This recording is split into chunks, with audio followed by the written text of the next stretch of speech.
This Tuesday on the Pioneer Sports Report, we have highlights from all your favorite teams that were in action this last week, plus interviews with Coach Minetti and a couple of her players on the women's basketball team, coming up this week.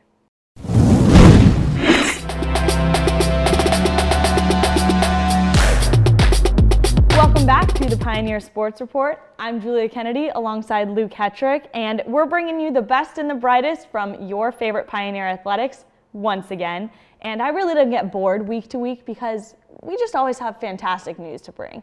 Even if it's some bad news sprinkled in there, we just always have some amazing teams to talk about, like our track and field team. We have some ladies who are just absolutely terrific at the Yale Intercollegiate Track Classic this last weekend. We saw Emma Bolduc and Liz Hutchins both take home top 3 finishes, second and third for them respectively in the 3,000 meter. Plus, Colby Smith got first in shot put, and I just learned to expect anything from them. If anything, I'll be really sad when they don't win first, second, and third for the rest of their lives, because that's what I'm going to expect from them. Well, you talk about fantastic news, and that bad news unfortunately sprinkles in from the wrestling team. They haven't won a dual meet yet this season. They've been competing hard when they were looking to change their fortunes. Sunday at the Pitt Center against Army, they came into town, and Sacred Heart gets off to a great start. They win their first 2 bouts, have the lead, but Army, military, got to give it up to them. Gotta respect. They knew what they were doing. They end up routing Sacred Heart 30-7. Pioneers, a very young team this year. Let's pump the brakes. They're very good, but still very young. In a couple years, we're looking at WrestleMania, steel cage match, holding up the title belt. Yes. That's what I'm thinking. But for right now, just let's cool our jets a little bit. They got a long way to go, and I think they're going to be fine down the road. Oh, definitely. And we still got some teams that are getting their blades icy, if you know what I mean. Gonna throw it back over to the ice hockey rink where both of our teams were in play, both men and women's.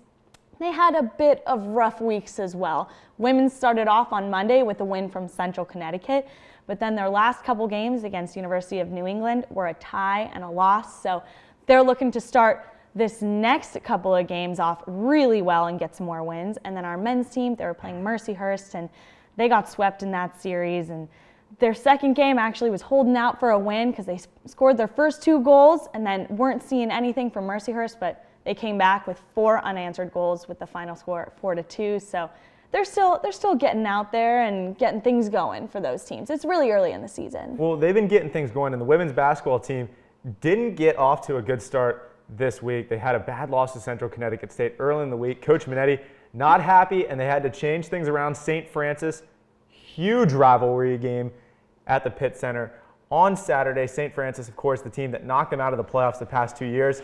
So you know Gabby Washington, Hannah Kimmel, those girls would be ready to play and defend their home court. Hannah Kimmel and the Pioneers hungry for a big win against rivals Alexa Hayward and St. Francis as they come calling into the Pitt Center. First half, it's Kimmel driving from the wing, showing off the beef. They teach you that in middle school too of her 17 minutes. Katie Shepard with the hot dish to Alyssa Tarsi. Pioneers led by as many as 10 in the first half. Second half, who's cooking with the sauce? That'd be Chef Gabby. She stops and pops for 2 of her 17. Then Washington can't get it to go. Adacia Williams, she's hungry for leftovers. She cleans it up. Pioneers go on to win 82-77 after the game. Erica O'Neill-Sheffilet caught up with Coach Minetti and some of the players. So what is it like being on the court during a nail-biting game like the one you guys just played? Pretty stressful. It's fun. I love it. I have a great coaching staff that's actively engaged and in my ear about what's going on the floor, and you're constantly thinking 3 moves ahead, kind of like chess. You just want to play so hard and you want to beat them so badly, where you're just like, everything counts. Is there any extra motivation in beating a team like St. Francis, given the history that you guys had? We've lost the last 2 years in the playoffs to those guys. 2 years ago it was up here. Last year, obviously, it was the high-scoring affair down there. You want to say it's not about being personal and things like that, but you don't forget that. Like, I still remember that day clear, like it was yesterday. So what does a win like this do for the confidence of the team? It boosts our confidence tremendously, especially in pressure. That says so much because we've had really, really good games and we've had terrible games. So the fact that we're able to win in a nail-biting game and it's a close game, and that tells us, that tells our team that we are able to play together and we're able to win. Ladies, thank you and good luck the rest of the season. Always good to hear from Eric, and congratulations to Coach Minetti and the girls on a solid win against St. Francis Saturday afternoon. Julia, let's just get into it now. This women's basketball team, they are very, very good. They've had big wins all season.